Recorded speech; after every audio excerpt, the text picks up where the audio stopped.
Halo pemirsa, kembali lagi di Breaking News. Hari ini, Breaking News akan merangkum informasi mengenai gambar Presiden Indonesia Prabowo Subianto yang terpampang di sejumlah billboard di Tel Aviv, Israel bersama sejumlah tokoh dunia. Kemunculan sosoknya dalam kampanye publik itu memicu spekulasi tentang langkah Israel memperluas normalisasi hubungan melalui perjanjian Abraham. Informasi lainnya pemirsa, pasukan Israel menembak mati 2 warga Palestina di desa Tamum, tepi barat pada Kamis 25 September. Militer Israel membenarkan aksi itu dan menuding kedua pria tengah mempersiapkan serangan.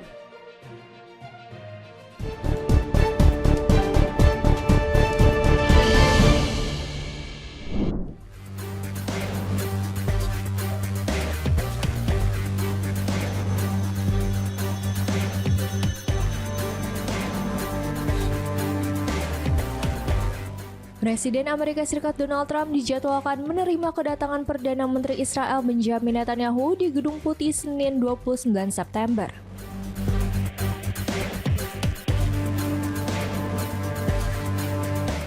Pertemuan itu disebut krusial karena membahas masa depan jalur Gaza Palestina.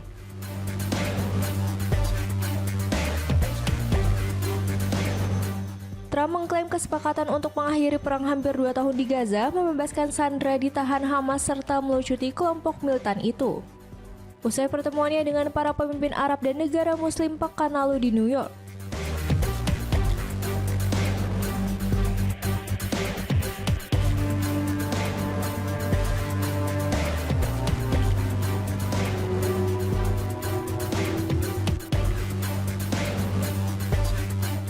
Melalui unggahan di terus sosial, Trump memberikan sinyal adanya terobosan dengan menuliskan, "Semua pihak telah siap untuk sesuatu yang istimewa, untuk pertama kalinya kita akan mewujudkannya."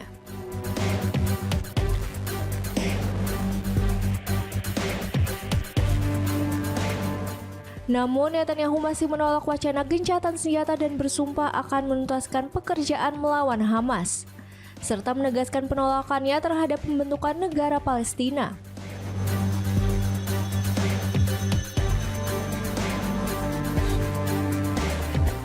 Sikap keras itu disampaikan di tengah semakin banyak negara termasuk sekutu Amerika Serikat dan Israel seperti Prancis hingga Australia yang mengakui Palestina.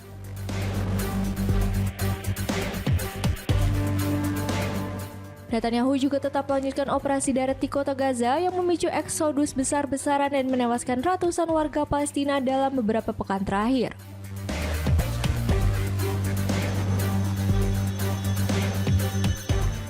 Pertemuan kali ini menandai kunjungan keempat Netanyahu ke Gedung Putih sejak Trump kembali menjabat pada Januari lalu.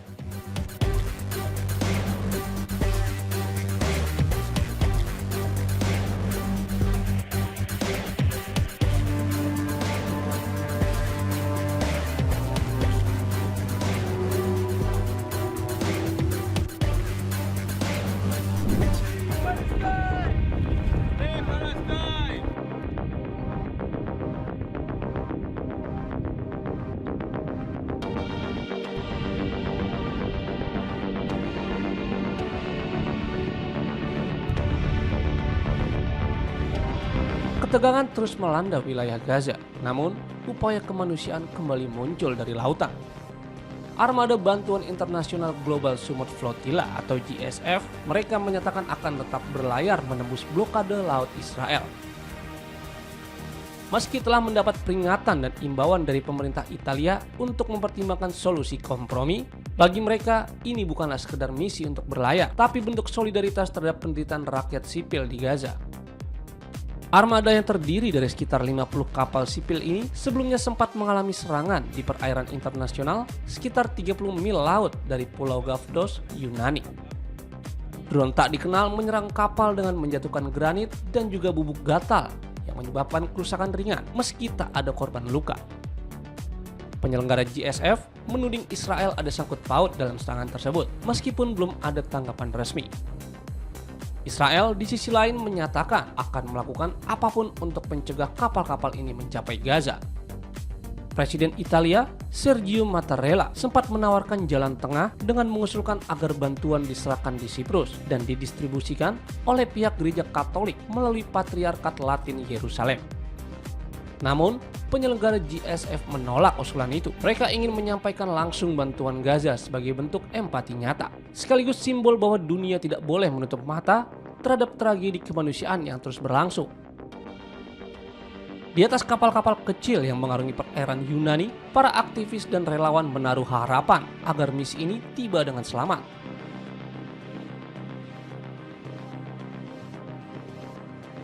Seorang aktivis asal Yunani, Iasonas Apostolopoulos, yang menyatakan bahwa kebebasan belum tercapai jika masih ada yang hidup dalam ketakutan dan blokade. Sementara itu, Kleoniki Alexopoulos, anggota komite pengarah GSF, hanya berharap dunia terus memperhatikan langkah kecil mereka. Karena bagi mereka, setiap suara dan dukungan adalah harapan bagi Gaza yang terus menanti uluran tangan.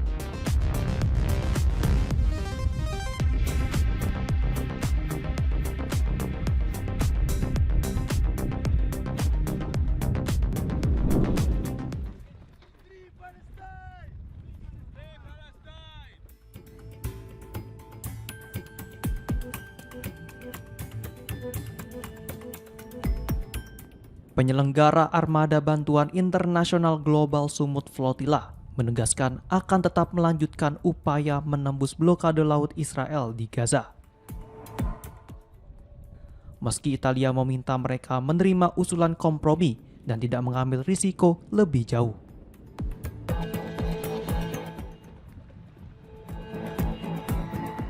Diketahui Global Sumut Flotilla yang terdiri atas sekitar 50 kapal sipil diserang drone dengan granat kejut dan bubuk gatal pada Rabu, 24 September 2025.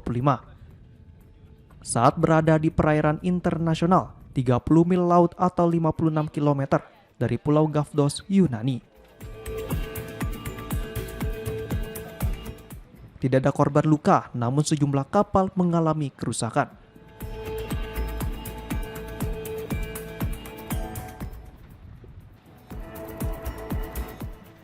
Pihak Global Sumut Flotilla menuding Israel berada di balik serangan tersebut.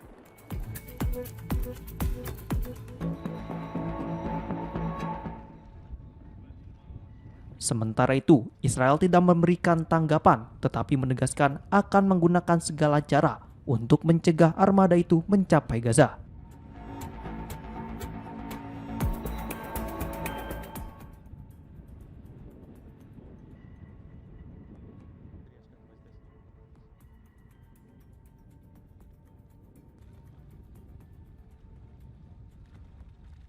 Kemudian Presiden Italia, Sergio Mattarella, meminta Global Sumut Flotilla menerima tawaran untuk menurunkan bantuan di Siprus.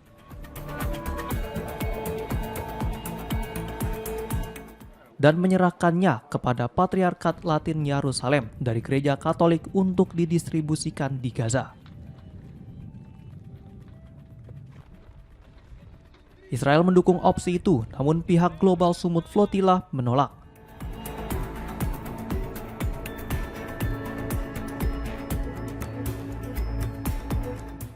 Belum ada kepastian mengenai waktu keberangkatan armada dari Yunani.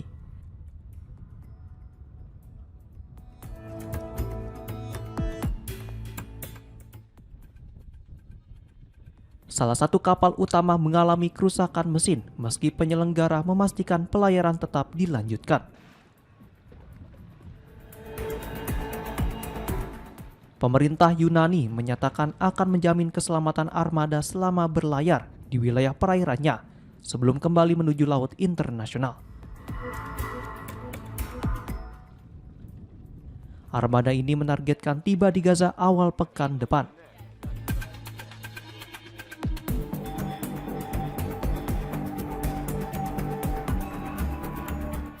Israel menegaskan tidak akan membiarkan armada tersebut melintas.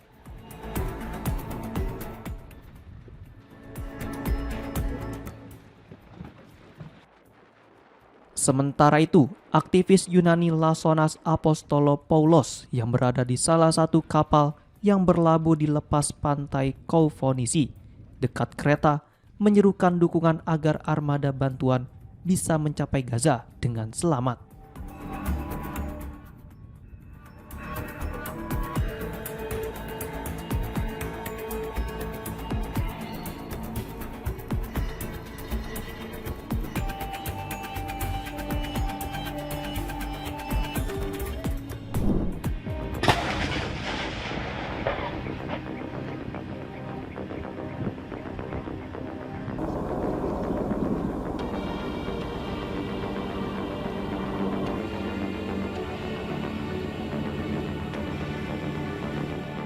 Tentara dan unit artileri Israel menembaki Gaza dari wilayah perbatasan pada Minggu 28 September.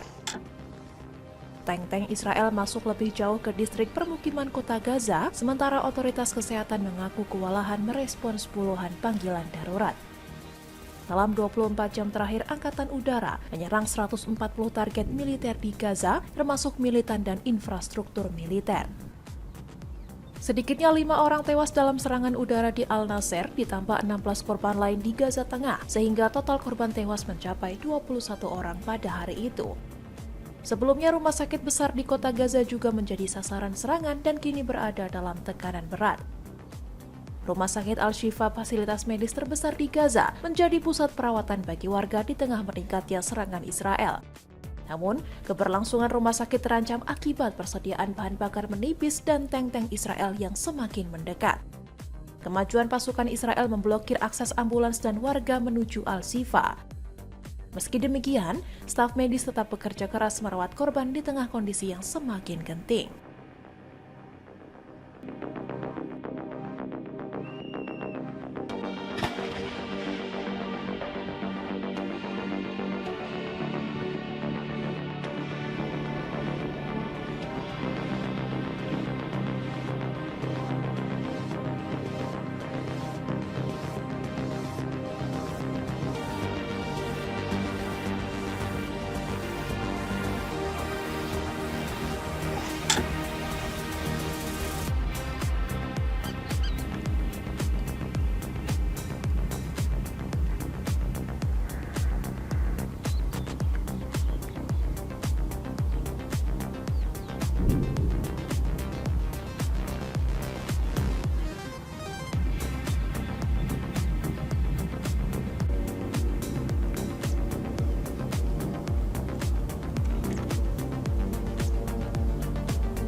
Pasukan Israel menembak mati 2 warga Palestina di desa Tamun, tepi barat pada Kamis 25 September.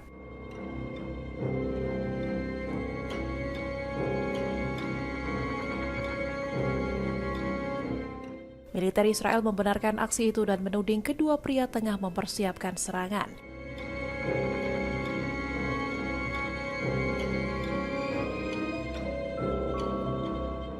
Mengutip dari AFP, keduanya diduga berencana melakukan penembakan dan peledakan, serta berafiliasi dengan Jihad Islam Sekutu Hamas.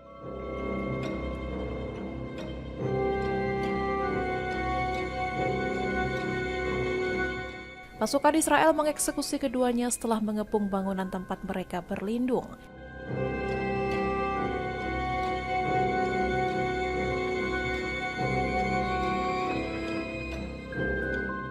Kementerian Kesehatan Palestina mengidentifikasi korban sebagai Muhammad Sulaiman 29 tahun dan Ala Ajaudat 20 tahun.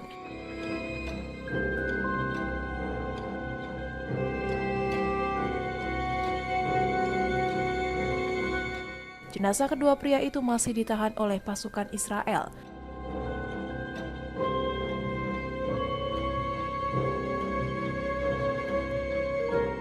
Wali Kota Tamun Samir Bisarat menyebut keduanya merupakan kerabat.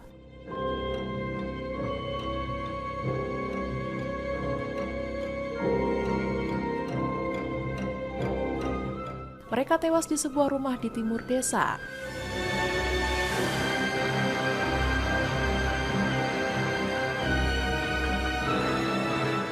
Pasukan Israel masuk ke kawasan itu sekitar pukul 1 waktu setempat.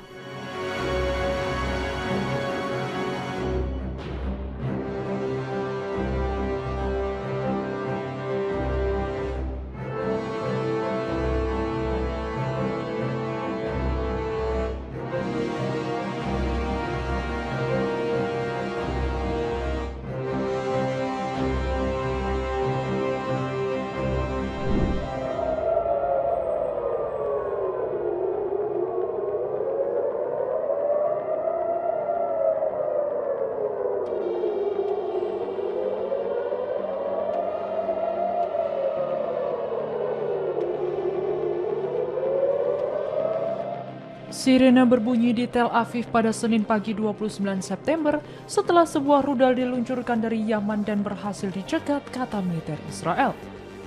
Sirene dibunyikan di beberapa wilayah di Israel setelah proyektil tersebut diluncurkan, kata militer. Houthi telah meluncurkan rudal dan drone ribuan kilometer ke utara menuju Israel, menggambarkannya sebagai aksi solidaritas dengan Palestina sejak awal perang.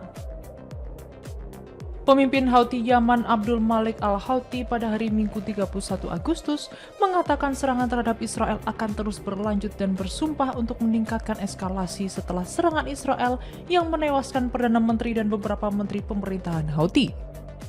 Ahmad Ghaleb al-Rahwi dan beberapa menterinya tewas dalam serangan Israel di ibu kota Sana, kata Kepala Dewan Politik Tertinggi Houthi pada hari Sabtu dalam serangan pertama yang menewaskan para pejabat senior. Pemimpin Houthi tersebut menggambarkan para pejabat yang tewas sebagai martir yang bertugas dalam kapasitas sipil dan mengecam serangan tersebut sebagai bagian dari catatan kriminal Israel di seluruh wilayah. Al-Houthi bersikeras bahwa kematian tersebut tidak akan melemahkan tekad kelompoknya dan bersumpah untuk meningkatkan serangan dan blokade laut terhadap Israel.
Wajah Presiden Indonesia Prabowo Subianto tiba-tiba menghiasi deretan papan reklame besar di berbagai lokasi di Tel Aviv.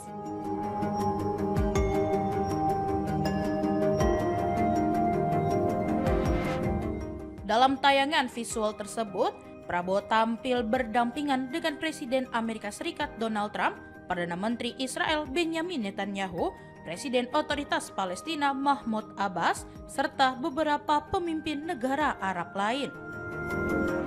Poster-poster itu pertama kali diketahui dari unggahan akun X bernama @AbrahamShield25 pada Minggu 28 September 2025.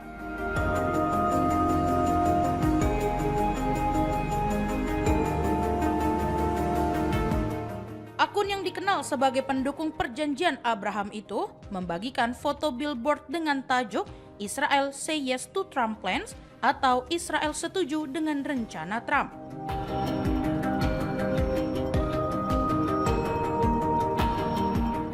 Perjanjian Abraham sendiri merupakan kesepakatan yang dimediasi oleh Trump untuk membuka hubungan diplomatik antara Israel dan sejumlah negara Arab.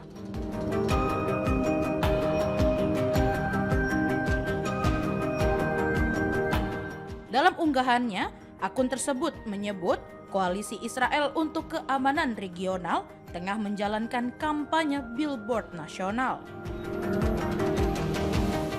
Tujuannya mendorong pemerintah agar mendukung usulan Trump untuk mengakhiri konflik di Gaza sekaligus memperluas cakupan kesepakatan normalisasi itu.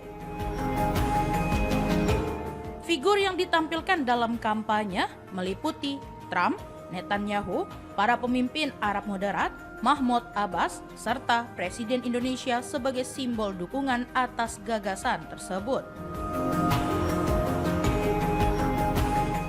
Koalisi yang beranggotakan lebih dari 120 tokoh terkemuka Israel di bidang keamanan, ekonomi, dan kebijakan itu menggambarkan rencana Trump sebagai langkah strategis. Inisiatif tersebut dinilai sebagai cara untuk mengubah kekuatan militer Israel menjadi lompatan diplomatik yang dapat membentuk tatanan baru di Gaza tanpa keberadaan Hamas.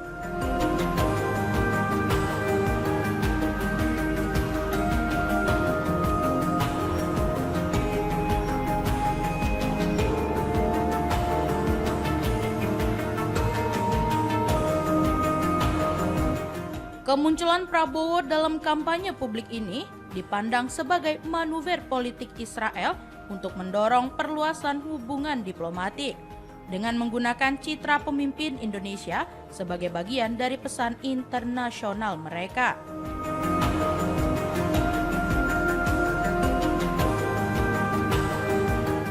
Kehadiran billboard itu juga muncul hanya beberapa hari setelah Prabowo berpidato di sidang umum PBB, di mana ia menyatakan Indonesia siap mengakui Israel jika negara itu bersedia mengakui Palestina sebagai negara berdaulat.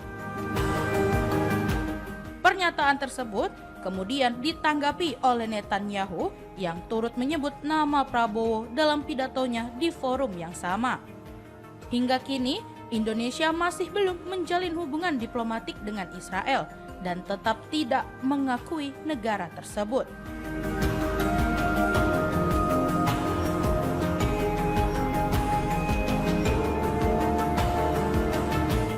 Sebaliknya, dukungan terhadap kemerdekaan Palestina telah menjadi sikap resmi Indonesia selama bertahun-tahun.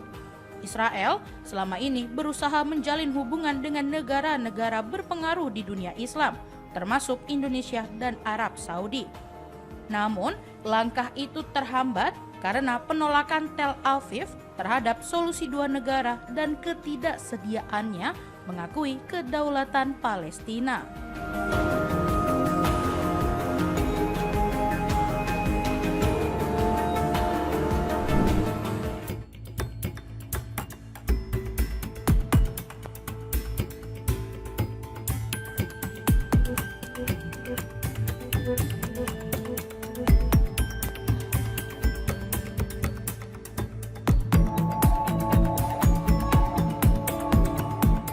Kelompok militan Palestina Hamas mengakui bahwa belum menerima rencana gencatan senjata di Gaza dari Presiden Amerika Serikat Donald Trump.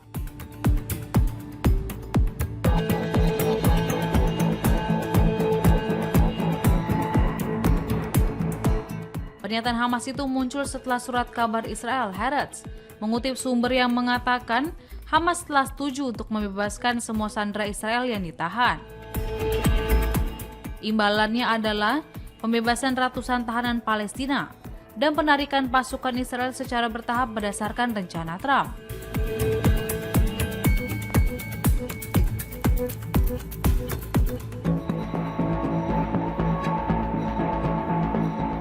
Tak hanya itu, proposal tersebut meliputi terkait berakhirnya kekuasaan Hamas di Gaza. Haaretz melaporkan, Israel juga disebut setuju untuk tidak mencaplok wilayah tersebut dan mengusir warga Palestina yang tinggal di sana.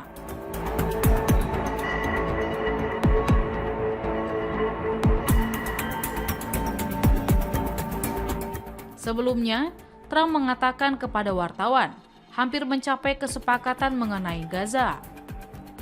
Namun, Trump tidak memberikan detail apa saja isi kesepakatan dan jadwal. Begitu pula Israel yang belum memberikan tanggapan apapun atas komentar Trump.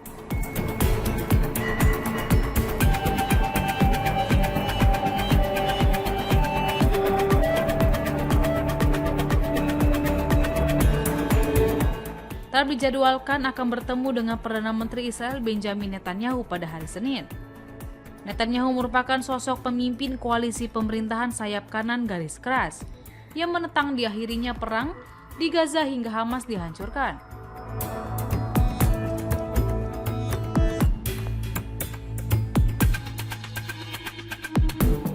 Trump mengatakan pada hari Jumat bahwa perundingan mengenai Gaza dengan negara-negara Timur Tengah berlangsung intensif dan akan terus berlanjut selama diperlukan.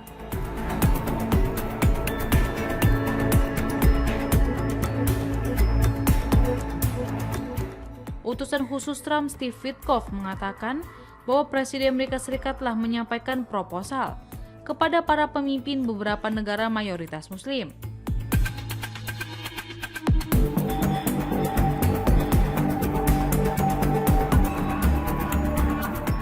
Proposal itu juga termasuk rencana perdamaian Timur Tengah yang terdiri dari 21 poin. Proposal tersebut diajukan di tengah pertempuran di Gaza yang terus berlanjut. Militer Israel mengatakan pesawatnya menyerang 120 target di seluruh jalur tersebut selama sehari terakhir. Sementara, pasukan terus menekan kota Gaza. Kementerian Kesehatan Palestina mengatakan 74 orang tewas di Gaza dalam 24 jam terakhir.